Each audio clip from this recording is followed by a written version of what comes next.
Welcome to the Explainer. So, if you're someone who really wants to learn faster, focus deeper, and honestly just stop fighting your own mind every time you sit down to work, you are in exactly the right place.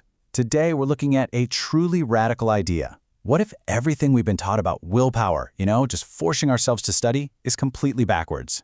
The source material we're breaking down today introduces this fascinating concept called the dopamine loading method. We're going to explore how we can actually work with our brain chemistry instead of constantly battling against it to make the act of studying highly addictive. Let's get right into it. Okay, let's dive right into this. Just take a second and imagine that reality. We all know that incredibly painful friction of sitting down with a textbook, right? Especially when your smartphone is sitting right there, practically buzzing with endless potential entertainment. It feels like a massive chore. But here's the kicker. Your brain doesn't inherently know the difference between studying and social media. It doesn't categorize one as good for your future and the other as a total waste of time. Your brain really only speaks one fundamental language, and that language is dopamine. And when you look at it through that lens, you see exactly what we're up against every single day. On one hand, you've got social media. Every time you open Instagram or swipe through a TikTok, your brain gets this massive, instantaneous dopamine spike. It's incredibly easy, requires zero effort, and it feels great immediately. But on the other hand, you have studying.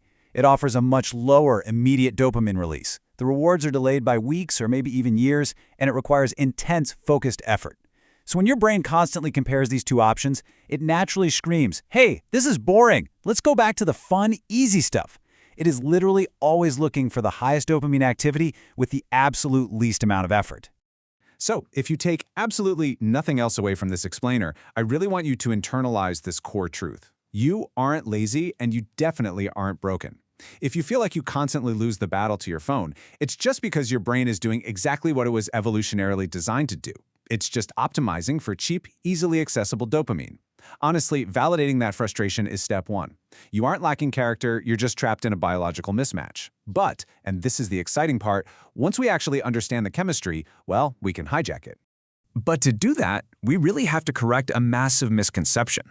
Most of us hear the word dopamine and we immediately think pleasure. But the reality? Dopamine isn't actually about pleasure itself. It's a chemical messenger responsible for anticipation and reward prediction. It's that craving, the drive, that specific feeling you get right before you check your notifications. And that mechanism, anticipation, is the exact secret we're going to hack to change how you study forever.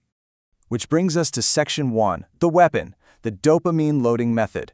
We're going to look at hacking your brain's reward prediction.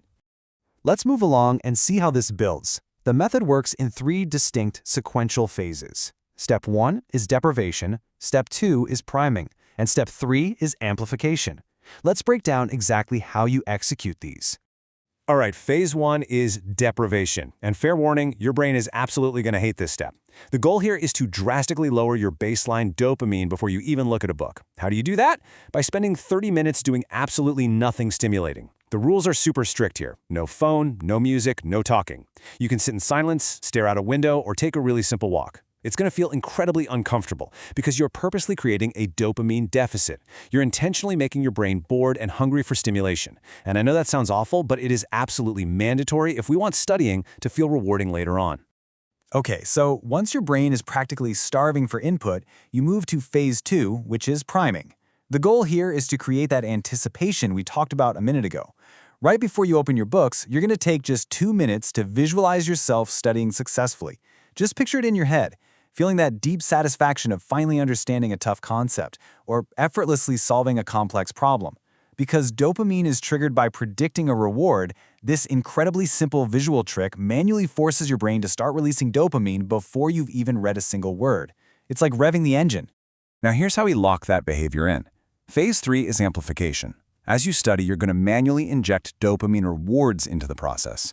You'll do 25 minutes of intense focus, followed by a 2-minute mildly enjoyable break. But listen, the break rules are vital here. You can stretch, you can walk, or mindfully drink some water. Absolutely no scrolling, no high dopamine activities. And here's the real secret. Incorporate micro rewards. When you finish a block or solve a problem, literally say yes out loud or pump your fist. I know, it might feel a little silly at first, but you are literally training your brain at a chemical level to associate the act of studying with winning. All right, understanding the three phases is great, but theory only gets us so far. So let's move to the execution. your new daily routine, and translate this science into a practical day. Let's just walk through what this ideal daily timeline looks like. Your morning really sets the tone for everything.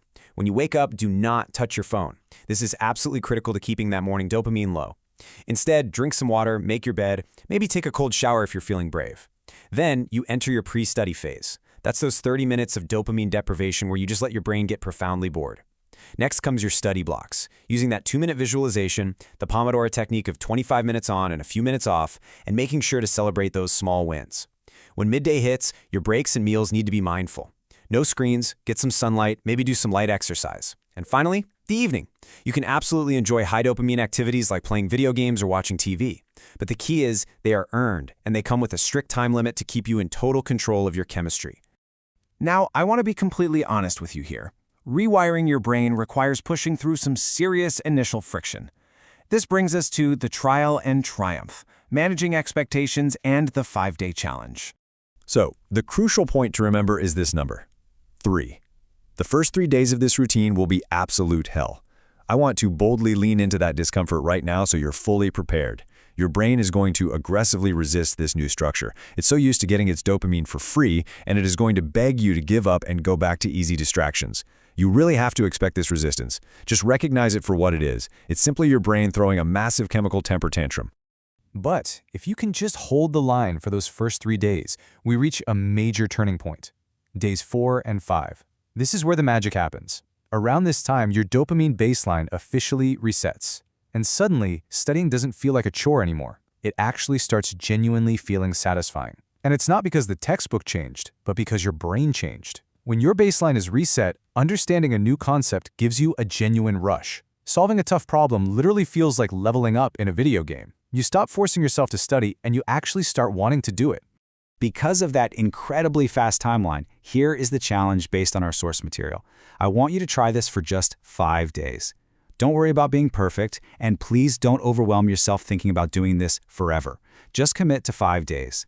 Keep track of how your focus and your mood shift.